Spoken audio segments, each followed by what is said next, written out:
Bonjour à toutes et à tous, bienvenue, c'est Smart Impact, l'émission de la transition environnementale et sociétale. Voici le sommaire. Pour démarrer cette émission, je vous propose de découvrir une nouvelle étape dans le tour du monde d'Amancio Sampaio. Il analyse la transformation de nos modes de consommation et partage les bonnes pratiques. Le thème du jour, c'est notre confort, vous verrez. Pour le débat de Smart Impact, on va détailler les résultats du baromètre de la RSE chez les fournisseurs. Quelle est leur vision de ces enjeux? Leurs clients sont-ils toujours alignés entre leurs exigences et leurs propres pratiques? Quelle évolution aussi après 2 années de pandémie? Réponse tout à l'heure. Et puis pour notre rubrique consacrée aux startups éco-responsables, on va découvrir dons de chaleur et ses solutions de solidarité énergétique. Voilà pour les titres, c'est parti, c'est Smart Impact.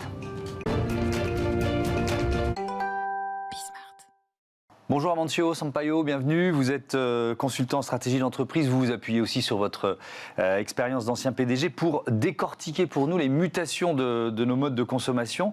Alors comme promis dans les titres, on parle de notre confort aujourd'hui. Gros plan sur l'électroménager. Oui, bonjour Thomas. C'est vrai que c'est un sujet que j'ai trouvé intéressant de l'aborder parce qu'il est omniprésent dans notre quotidien, une énorme source de confort. Et on n'arrive même pas à s'imaginer d'y vivre sans ces appareils qui nous rendent la vie facile et agréable. Donc c'est tout un symbole de la vie moderne. C'est un marché assez grand, en fait, estimé, valorisé à environ 316 milliards de dollars en 2020, avec une croissance pérenne, estimée pour continuer autour de 5,3% par année dans les années qui viennent. Et qu'est-ce qui porte cette croissance? C'est vraiment l'évolution technologique et l'évolution aussi sociétale. La démographie aussi. Voilà, démographique, justement. Parce que ça veut dire, au niveau de l'évolution technologique, il y a la course des industriels toujours à améliorer la performance, c'est vraiment l'amélioration continue, et aussi l'adaptation aux nouveaux besoins des consommateurs, ça veut dire quand on voit les appareils maintenant connectés, ou bien les robots électroménagers. D'autre part, du côté démographique, c'est que c'est très intéressant, c'est que nous avons quand même une tendance de base d'amélioration des pouvoirs d'achat, surtout dans les pays en développement, c'est qui nous laisse présager une augmentation d'environ 1 milliard de personnes dans les classes moyennes à l'horizon 2030. C'est là, ça veut dire plus de consommation. De plus que ça, il y a aussi la tendance d'urbanisation et du changement du noyau familial. Et comme ça aussi, on doit avoir beaucoup d'évolutions en fait pour l'adaptation des électroménagers à ces nouveaux ménages. Donc ça veut dire que les industriels du secteur, ils ont une perspective qui est vraiment positive devant eux. Ah oui, bien sûr, les industriels du secteur, ils ont de beaux jours devant eux, avec justement cette amélioration de la qualité de vie. Les pendants, c'est vraiment que toute cette amélioration des qualités de vie par les électroménagers, ils ont un coût environnemental qu'on doit sérieusement se pencher pour pouvoir l'atténuer. Ça, c'est parce que les électroménagers, quand on voit, c'est comme d'autres biens de consommation en général, c'est-à-dire ils vont avoir un impact environnemental tout au long de leur vie, à la production, à l'utilisation, et aussi lorsqu'on prépare en fait les recyclages de ces produits. Donc, c'est-à-dire tout au long, il y a un impact. Quand on pense déjà à la production, il faut voir qu'il y a la consommation de l'énergie chaque fois qu'il y a une demande incrémentale.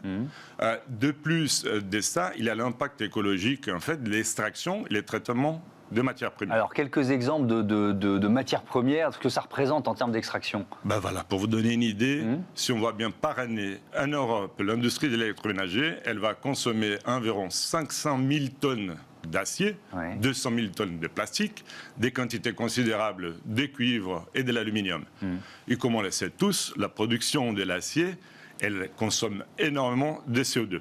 Donc pour donner une idée, par exemple, pour produire un frigo ou bien un lave-linge, on va générer environ 300 à 400 kilos de gaz à effet de serre. Alors on va chercher des solutions, on va parler de la production. Pour commencer, comment réduire l'impact environnemental lors de la production?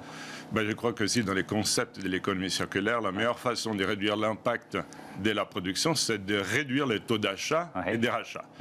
Une fois que c'est produit, il faut déjà que les industriels puissent penser à long terme pour les recyclages. Ça veut dire de faire un design qui permet une plus facile séparation des matériaux, et aussi en rajoutant l'inclusion, en augmentant les taux de matériaux recyclés dans leurs produits. Et alors ensuite, si on s'intéresse à nos usages, comment on peut réduire cet impact environnemental quand on utilise cet électroménager? Ouais, lors de l'utilisation, vraiment, j'imagine que la réduction de son impact passe aussi par une évolution des latitudes du consommateur aussi, avec l'aide bien sûr de fabricants et des gouvernements. Quand on parle aujourd'hui, les noms les dit, les électroménagers, ils consomment de l'électricité, mais aussi bien du gaz. Dans ces moments-là, des crises énergétiques, d'augmentation de la facture électrique, c'est un bon moment de faire évoluer et maximiser l'utilisation. Un exemple très clair, c'est de remplir les lave-linges, les lave-vaisselle un maximum, comme ça on réduit le nombre de cycles à utiliser. Aussi d'étendre les appareils quand ils ne sont pas en utilisation. Évidemment, oui. On peut aussi cibler la durée de vie des équipements. Comment on peut faire? Voilà, je parlais tout à l'heure de maximiser l'utilisation. Ensuite, il faut maximiser la durée de vie. Et là, ce n'est pas anodin, parce qu'il y a des études en Europe qui montrent que dans les années 2000, il y a eu même une réduction de la durée de vie. Par exemple, il y a une étude allemande qui va montrer que les taux de rachat d'appareils qui avaient été achetés en moins de 5 ans avaient presque doublé de 7% en 2004 à 13% en 2013. Donc, il y a un effort à faire pour justement maximiser la durée de vie. Mais alors, si on est obligé de racheter, quel choix on peut faire? Ça, c'est bien, parce que si on est obligé de racheter, il faut toujours absolument travailler à donner une deuxième vie à cet appareil, soit à travers de la donation, soit à travers de la vente, soit une réutilisation de celle-là réinsérer dans l'économie circulaire. Ça, le reconditionnement dans les cas.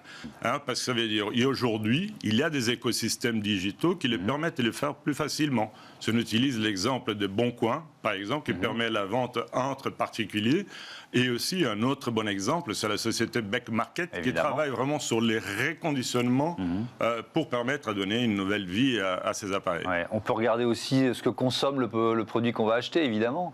Oui, si une fois on a décidé d'acheter, il ne faut pas regarder seulement la performance et les designs, mais aussi la consommation électrique de ce produit. Et là, il y a eu vraiment des très gros progrès de la part des fabricants, parce que par exemple, un frigo, aujourd'hui, il consomme la moitié de l'énergie d'un frigo d'il y a 30 ans, ou bien un lave-linge, il permet d'économiser jusqu'à 19 000 litres d'eau comparé à un d'il y a moins de 10 ans. Donc, c'est un gros progrès en 10 ans, c'est quand même impressionnant. Voilà, il y a un gros progrès. Et si on regarde aussi l'évolution réglementaire, l'étiquetage qu'on a eu en Europe, ça a aidé aussi aux consommateurs à faire le bon choix. Si on voit bien aussi là, les tops de la consommation électrique, ça veut dire la plus efficace, on a eu de belles augmentations des parts de marché de cela qu'on appelle les A++. Le label A++. Voilà, les labels A++, qui a quadruplé carrément entre 2012 et 2018, en passant en fait des 8 à 32%. Et puis il y a de nouveaux modèles de négoce en quelque sorte. Qu'est-ce qu'ils peuvent nous apporter? De plus de ça, c'est ça que c'est intéressant, c'est la disruption. Aujourd'hui, il y a de nouveaux modèles de négoce qui vont vraiment vendre les services, pas nécessairement l'équipement. Par exemple, les laveries, il y a en France, comme dans d'autres pays européens, je peux utiliser un exemple ici, l'entreprise italienne Blumest, qui crée des réseaux des laveries autoservices qui sont à disposition de la population avec la proximité. Et il y a aussi les laveries en ligne.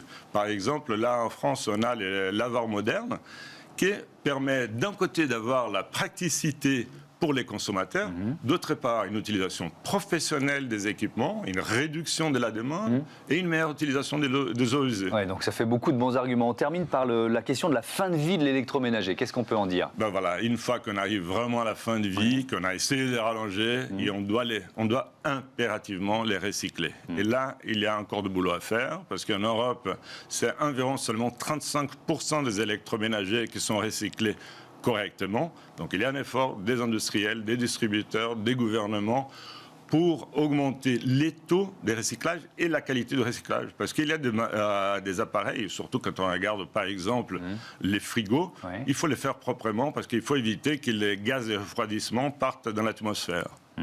Donc on voit quand même, il y a de plus en plus de réseaux pour recycler, pour récupérer, pour redistribuer d'une certaine façon. Ça, c'est rassurant, ça. Voilà, ouais, ça commence à avoir une prise de conscience, et ça devient même un argument de vente, la possibilité de récupérer les électroménagers usagés au moment d'un achat. Donc ça rentre dans l'économie circulaire, et ça, c'est un cercle vertueux, en fait, d'être sûr qu'on puisse fermer la boucle entre la production, l'utilisation et les recyclages. En conclusion, qu'est-ce qu'on peut dire ? En conclusion, je suis toujours très inspiré quand on voit quand même la fonction des électroménagers et les conforts qu'ils peuvent apporter autour du monde. Ce qu'il faut absolument maintenant, c'est de se pencher sur son impact environnemental pour avoir une meilleure durabilité dans le futur. Merci beaucoup, merci Amancio Sampaio, et à bientôt évidemment dans ce Smart Impact. C'est l'heure de notre débat tout de suite. On parle des relations entre fournisseurs et donneurs d'ordre.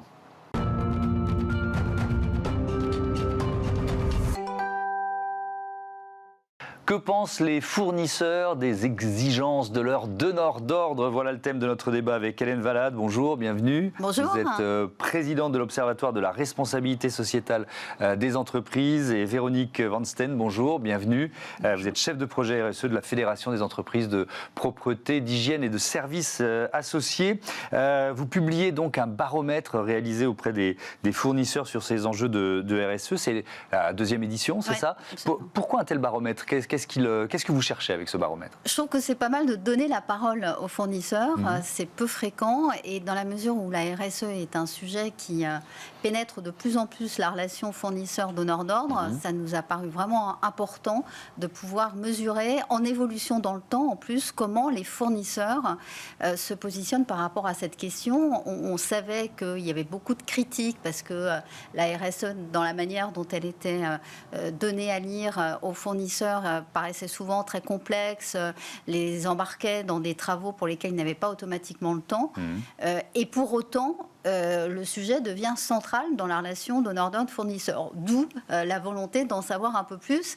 Et c'est assez intéressant parce qu'on voit qu'en 2 ans, donc le premier baromètre date de 2020, le second a été réalisé en 2022 avec la BPI et puis PricewaterhouseCoopers et l'ORS, auprès de 305, pour être très précise, fournisseurs de tailles différentes. Et le principal enseignement, c'est qu'en effet, le sujet de la RSE est un sujet de plus en plus important pour lequel les fournisseurs sont de plus en plus sollicités. Et derrière, il y a des jugements à la fois positifs et négatifs de cette évolution. Oui. Et on va évidemment les détailler. Véronique Van Steen, ces enjeux de RSE, les entreprises de la propreté, elles se sont engagées à les promouvoir. Il y a déjà ce premier constat à faire. Oui, tout à fait. Alors, si je peux me permettre 2 petits mots sur notre secteur. Donc, le secteur de la propreté, on les a beaucoup vus pendant la crise sanitaire. C'est un secteur qui s'est monté très stratégique et essentiel pour garantir l'hygiène des lieux de vie et de travail. C'est 15 000 entreprises de plus de 1 salarié. C'est à 80% des PME implantées sur les territoires. Et c'est surtout 600 000 salariés. Donc, c'est un métier qui a vraiment des enjeux humains très, très importants. Alors oui, effectivement, on a travaillé sur les enjeux RSE depuis un moment, et on est ravis d'être associés à cette étude, et on est membre de l'ORS et on suit avec grand intérêt leurs travaux depuis de nombreuses années. Et alors dans notre secteur, on se reconnaît beaucoup dans les conclusions, et notamment sur le besoin de bien prendre en compte les enjeux réels des entreprises. On se rendait compte que quelquefois les clients nous adressaient des enjeux qui n'étaient pas vraiment, sur lesquels nos entreprises n'avaient pas forcément un rôle à jouer, un impact réel. Et c'est pourquoi on a écrit un référentiel RSE qu'on a travaillé avec l'ensemble de nos parties prenantes, alors principalement des entreprises de propreté, mais aussi bien évidemment des clients, des partenaires, des experts, lorsqu'il y a également contribué. Et ce référentiel, il décrit les grands engagements d'une entreprise de propreté. Alors il est pragmatique, qui est ces 18 engagements. Il permet aux entreprises de progresser à leur rythme et il permet aussi aux clients de voir quels sont... donneurs d'ordre, voilà effectivement les domaines sur lesquels je peux les solliciter. Il est permanent, il est pertinent de nous solliciter. Effectivement. Donc c'est un vrai outil de travail en quelque sorte. Hélène Valade, il y a plusieurs enseignements à tirer. Déjà dans cette relation entre les fournisseurs, qu'est-ce qu'ils pensent des exigences des donneurs d'ordre? Ils se sentent souvent un peu laissés un peu sans accompagnement. Il y a ce constat déjà. Ils se sentent un peu seuls, mais en même temps, si je commence quand même pour une fois par le positif, ils sentent aussi que c'est vraiment nécessaire d'être embarqués dans ce sujet de la RSE parce que ça devient de plus en plus important pour le client final. Donc il y a quand même ce point de vue de se dire, oui, tout ça va dans le bon sens. Bon. Et ils disent aussi que, mais c'est un peu ce que vous racontez, que du coup, ça les a conduits à se transformer eux-mêmes, à la fois dans leur organisation. 50% d'entre eux, d'ailleurs, ont désigné des personnes qui sont dédiées au sujet de la RSE, ce qui n'existait pas du tout avant. Et puis, dans la structuration de la réponse en tant que telle, et notamment au moment des appels d'offres. Donc voilà, il y a quand même des choses qui sont... Et alors, sur l'accompagnement ? Et sur l'accompagnement, ils trouvent que les donneurs d'ordre n'en font pas assez. Et alors là, il y a, en effet, ce type d'étude permet de pointer du doigt le sujet et donc, du coup, de faire en sorte qu'il y ait des progrès. Vous voyez, par exemple, des entreprises comme Vinci, maintenant, organisent des webinaires avant un appel d'offres pour expliquer quelles sont les attentes en matière de RSE dans l'appel d'offres en question. Donc, ça fait bouger les lignes aussi, ce type de résultat. Mais en effet, c'est l'accompagnement qui n'est pas jugé suffisant. Et puis, il y a une autre chose qui interroge aussi, c'est que certains, et la moitié des fournisseurs, estiment que les donneurs d'ordre ne sont pas assez RSE eux-mêmes et donc pas toujours légitimes ou crédibles pour poser des questions pareilles. Oui, le chiffre, c'est 46% des prestataires perçoivent un décalage entre les exigences RSE de leurs clients et leurs propres pratiques RSE. Alors, moi, je traduis ça, Véronique Von Steen, en faites ce que je dis, pas ce que je fais, en quelque sorte. Vous le ressentez, ça, effectivement, de temps en temps. Évidemment, on ne va pas amalgamer tous les donneurs d'ordre. Oui, alors c'est surtout ce qu'on observe, c'est quelquefois une difficulté de comprendre le secteur qui va être acheté. Alors, c'est vrai qu'un acheteur, il doit acheter des produits, des services de différents domaines et il ne peut pas être un spécialiste de tous les domaines. Et donc, c'est important qu'il prenne en compte vraiment, qu'il l'interroge, qu'il dialogue avec aussi ses fournisseurs pour savoir ce qui est important. Je peux vous prendre vraiment un exemple qui va vous parler parce qu'en sortie de crise sanitaire, par exemple, on nous demande énormément de désinfection. Voilà. Et en même temps, en matière de RSE, on va nous demander des produits écolabellisés. Sauf qu'en fait, c'est pas possible parce qu'un produit de désinfectant ne peut pas être porteur d'un écolabel puisque la désinfection, par définition, ça a un impact important sur l'environnement. Et donc, c'est là où l'entreprise, le fournisseur, il a aussi une proposition à faire puisque, en fait, il va pouvoir... La désinfection, déjà, c'est pas utile tout le temps. Donc, il va pouvoir à certains moments dire, là, ce n'est pas utile. À certains moments, il va pouvoir proposer des alternatives pour quand même maintenir l'hygiène d'un site et empêcher la propagation des maladies, mais avec d'autres techniques. Et il y a des moments, il va dire, c'est maintenant qu'il faut effectivement désinfecter. Et ça, c'est vraiment important de reconnaître aussi l'expertise de son fournisseur dans cette approche de dialogue voilà. Ouais, je trouve que c'est extrêmement important ce que vous venez de dire là. Je pense qu'on est en train de passer quand même d'une relation donneur d'ordre-fournisseur très top-down, si je puis dire, à quelque chose qui relève beaucoup plus du partenariat, voire de la collaboration, parce qu'on a besoin d'innovation. Et que l'innovation, elle va se trouver chez les fournisseurs aussi. Et je pense que c'est ça, cette histoire de la RSE et cette histoire de transition environnementale, elle ne se fait pas en silo. Elle se fera en collaboration. Juste un exemple de ça. On est beaucoup en ce moment, notamment à LVMH, sur l'agriculture régénératrice pour accompagner nos cultivateurs, nos éleveurs. Ce sont nos fournisseurs. On le fait avec eux. C'est-à-dire qu'on met de la formation, on met des nouvelles pratiques, on les accompagne là-dessus. Et ce sont eux qui sont en train de faire ce shift qui va pouvoir avoir des impacts, notamment sur le carbone, extrêmement intéressants. Donc je pense qu'il faut qu'on se mette collectivement dans une relation beaucoup plus partenariale. On pourrait employer le terme d'écosystème aussi, qui est un peu galvaudé, mais qui concentre bien ce que vous nous expliquez. Un autre chiffre, un autre résultat de ce baromètre sur la valorisation des performance des fournisseurs. 70% des fournisseurs ne voient pas leur performance RSE valorisée au travers du prix de vente de leurs produits ou services.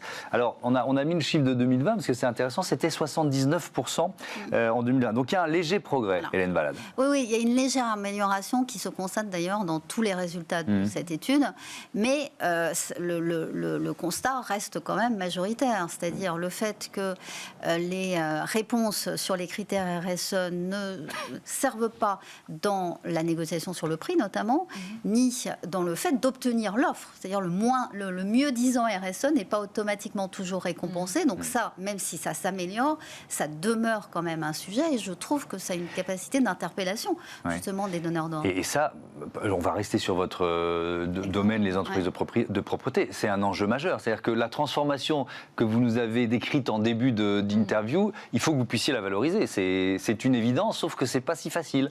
Oui, alors la valoriser, mais c'est vraiment aussi la financer, puisque en fait, derrière la RSE, il y a de l'innovation, il y a des nouvelles compétences, il y a de la formation, il y a de la technique, et ça a un coût qu'il faut pouvoir répercuter dans les prix d'achat. Alors effectivement, ça progresse, et nous, par exemple, on a signé une charte récemment avec avec 2 réseaux d'acheteurs importants, le Conseil national des achats et l'ARCEC, qui est l'association des directeurs des environnements de travail. C'est une charte qu'on a signée en 2021, en présence d'ailleurs d'Elisabeth Borne, qui à l'époque était ministre du Travail. Et dans cette charte, justement, on a des engagements communs pour un achat responsable de propreté.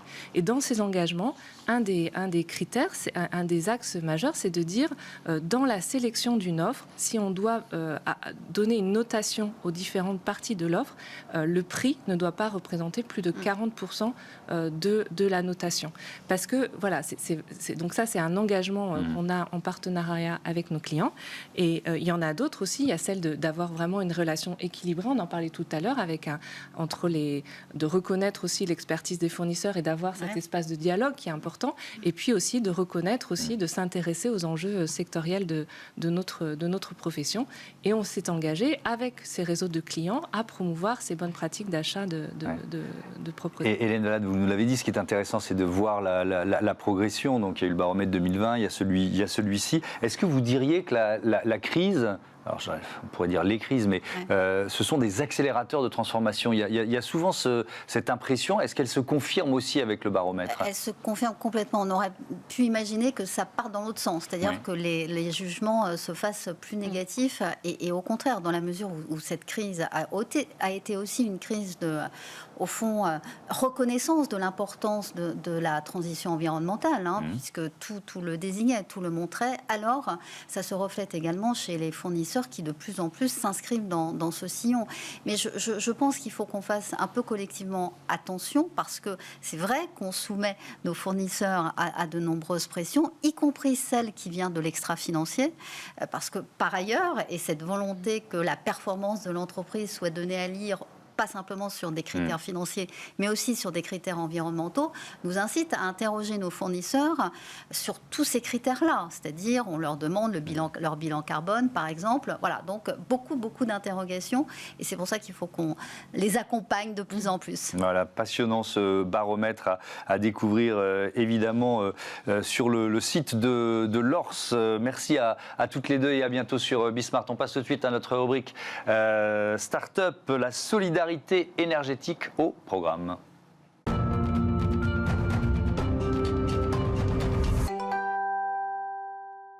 Smart Ideas avec Mathieu Sattler, bonjour, bienvenue. Vous êtes le cofondateur de Don de Chaleur, toute jeune entreprise. Vous l'avez créée en juin dernier avec Laurent Fournier. Peut-être un mot de votre histoire commune. Vous étiez dans la même entreprise, c'est ça ? Oui, c'est ça, tout à fait. En fait, avec Laurent, donc mon cofondateur, on travaillait tous les deux chez Engie dans les énergies. Ok. Pourquoi vous vous dites on crée une entreprise ? Pourquoi ce don de chaleur ? Expliquez-moi. En fait, c'est arrivé vraiment en mai, quand on voyait la crise énergétique arriver, où on s'est dit, bon, l'hiver prochain, il va y avoir un vrai sujet d'économie d'énergie. Les gens vont avoir besoin et envie de faire des économies d'énergie. Parce que les prix vont augmenter, l'État et les fournisseurs vont les encourager. Sauf qu'il y a quand même un problème, c'est que même quand on a envie d'en faire, on ne sait pas très bien quoi faire à part baisser le chauffage. Et l'hiver, avoir froid, ça fait rêver personne.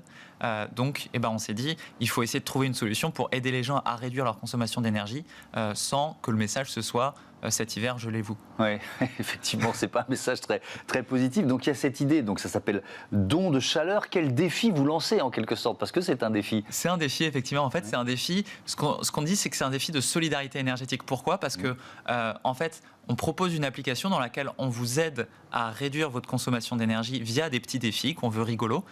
Et en relevant ces défis, vous réduisez votre consommation, nous on vous aide à la mesurer et en plus on vous récompense en versant des dons à des associations qui vont aider d'autres personnes à avoir plus chaud cet hiver, notamment des personnes fragiles qui ont besoin d'aide, qui vivent dans des logements mal isolés. On va les aider à isoler leur logement. Ah oui, donc il y a un objectif de lutte contre la précarité énergétique, mais alors comment les Français peuvent participer? Comment on va évaluer nos économies d'énergie? Alors très concrètement, c'est une application donc, qui est téléchargeable sur tous les stores, donc on peut tous télécharger. Donc on s'inscrit.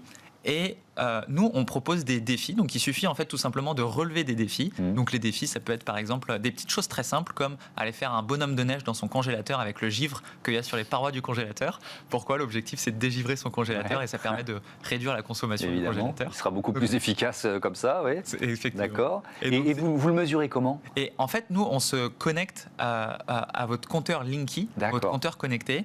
Et le fait de se connecter à ce compteur, ça nous permet de prendre connaissance de votre consommation, de mesurer précisément vos économies d'énergie. Donc vous, en tant que participant, vous voyez sur l'application les économies que vous faites. Et nous, ça nous permet en plus, en proportion des économies que vous faites, de verser des dons à des associations. Oui, donc c'est ça, vous allez transformer les économies en dons. Vous avez déjà identifié des associations qui seront vos partenaires dans cette lutte contre la précarité. En fait, on a deux types de partenaires. C'est-à-dire que les économies que les participants, que tous les gens qui téléchargent l'application font sur leur facture, ça ils la gardent. Et on a donc des partenaires qui sont des fournisseurs d'énergie ou des entreprises qui versent les dons à des associations. Et ces associations, effectivement, on les a identifiées. Donc on travaille par exemple avec Stop à l'exclusion énergétique. D'ailleurs, on est très content. Hier, on a gagné le trophée de l'innovation organisé par Stop à l'exclusion énergétique pour la meilleure innovation du financement de la lutte contre la précarité énergétique. Félicitations. Merci.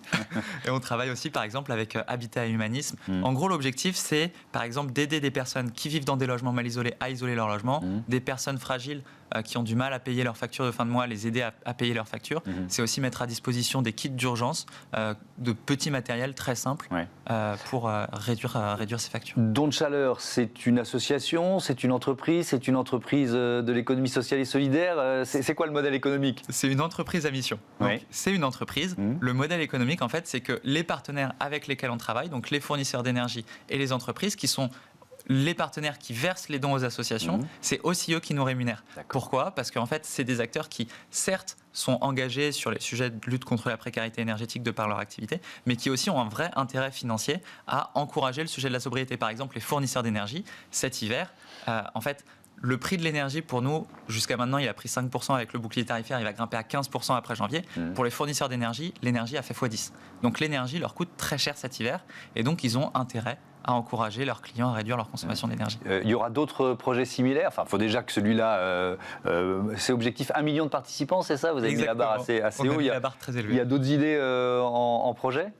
Alors pour le moment vraiment cet hiver c'est celui-là et après je pense que de toute façon le sujet de la sobriété il s'arrête pas cet hiver, il va continuer, il va falloir continuer d'accompagner les gens à réduire leur consommation. Donc il y a aujourd'hui, le très court terme, c'est réussir, c'est un peu le système D. C'est comment on fait, là, à très court terme, pour réduire notre facture. Mais il va falloir aussi accompagner les gens vers la rénovation de leur logement et pas seulement les personnes en situation de précarité. Évidemment. Merci beaucoup. Bon vent à Don de chaleur. Voilà, bientôt sur Bismart. Fin de cette émission. Merci à toutes et à tous de votre fidélité. À demain.